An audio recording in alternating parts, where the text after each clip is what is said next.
बिस्मिल्लाहिर्रहमानिर्रहीम। अस्सलाम वालेकुम व्यूअर्स, कैसे हैं आप सब? उम्मीद करती हूँ आप ठीक होंगे। आज मैं आपके लिए हंग कर्ड की बहुत ही इजी और बहुत ही क्विक बनने वाली रेसिपी लेके आई हूँ, जिसको बनाना बहुत इजी है और बहुत ही टेस्टी बनती है। नाश्ते में आप इसे खाएं या वैसे ही आप रोटी के साथ खाएं तो ये बहुत मज़े का लगता है। 2 पैकेट मैंने इसमें दही के लिए हैं। आप इसमें फ्रेश दही का भी इस्तेमाल कर सकते हैं अगर आपके पास अच्छा दही है, ज़्यादा पतला ना हो। अगर ज़्यादा पतला दही होगा तो ये हमारा हंग कर्ड अच्छा सा नहीं बनेगा।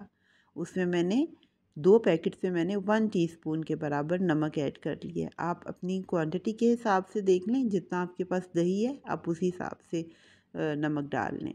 अब मैंने एक बाउल लिया है, उसमें स्ट्रेनर रखा है और उसमें मैं मलमल का कपड़ा लूँगी। कोई भी आप सूती कपड़ा ले सकते हैं, ताकि जो दही के है वो जब हम इसमें डालेंगे तो सारा नीचे ना बह जाए। इसलिए मैंने इसको ज़रा डबल वो कर लिया है, डबल फोल्ड करके रख लिया और थोड़ा बड़ा लिया है, क्योंकि इसको फिर बाद में हमने हैंग करना है। तो जो सारा दही जो हमने मिक्स करके रखा था नमक में, वो अब हम इसमें ऐड कर देंगे। ये देखिए सारा दही अब इसमें हमने डाल देना है। और ये बहुत ही हेल्दी और बहुत अच्छी डाइट है, क्योंकि दही है जो कि हमारी सेहत के लिए बहुत अच्छा होता है। और अगर इसके ये इस तरह आप हंग कर्ड बनाएंगे तो ये बहुत क्रीमी और बहुत ही मज़े का बनता है, जो कि हम रोटी के साथ भी खा सकते हैं, ब्रेड के साथ खा सकते हैं, वैसे ही खाएं, बहुत अच्छा लगता है। सहरी और अफ्तार में भी ये लोग बहुत ज़्यादा यूज़ करते हैं। ये सेहत के लिए बहुत अच्छा होता है। अब ये मैंने सारा दही जो इसमें ऐड कर ली है ना, इसको मैंने अच्छे से गिरा लगा देनी है कपड़े को, ताकि ये जो है पानी इसका अच्छे से रिलीज़ हो जाए। जितना भी पानी दही में है ना, वो सारा पानी, थोड़ा सा मैंने देखिए हाथ से दबा रही हूँ, वो निकल रहा है इसका पानी।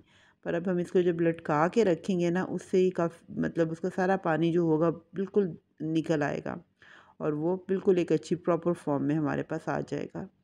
ये अब मैंने देखें बिल्कुल इसको ज़ोर से उसको गिरा लगाइए, ताकि अच्छी तरह ये टाइट हो। और इसको इसलिए लंबा भी रखा था कि इसको लटकाना भी थोड़ा ईजी हो जाएगा।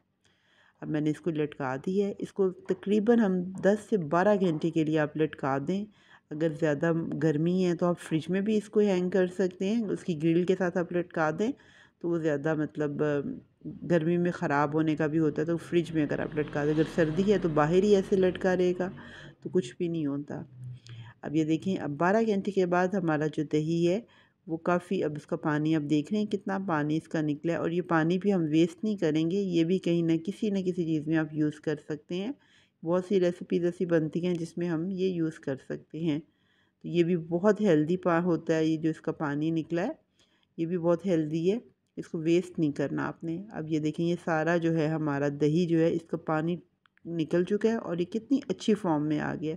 जैसे हम बाज़ार से कोई हंग कर्ड लेते हैं तो वो कितना एक्सपेंसिव भी पड़ता है और उसका टेस्ट भी, मतलब जो घर के हम बना के जो कर रहे हैं उसका बहुत अच्छा टेस्ट है। ये देखें अल्हम्दुलिल्लाह, बहुत अच्छी उसकी शेप और बहुत टेस्ट बहुत अच्छा था, कि मेरे घर में बहुत शौक़ से खाया जा रहा था। बच्चे खाते हैं शौक़ से, तो इसलिए मैंने बनाया। तो मैंने सोचा आपके साथ भी ये रेसिपी शेयर करती हूँ। ये बहुत अच्छी रेसिपी है, आप ज़रूर इसे ट्राई करें। और अगर आपको मेरी ये रेसिपी पसंद आए तो आप मुझे ज़रूर इसका फ़ीडबैक दें और बताएं कि आपको ये रेसिपी कैसी लगी। अगर आपने अभी तक मेरे चैनल को सब्सक्राइब नहीं किया तो मेरे चैनल को आप सब्सक्राइब करें, लाइक करें, शेयर करें अपनी फैमिली और फ्रेंड्स के साथ। अल्लाह हाफिज़।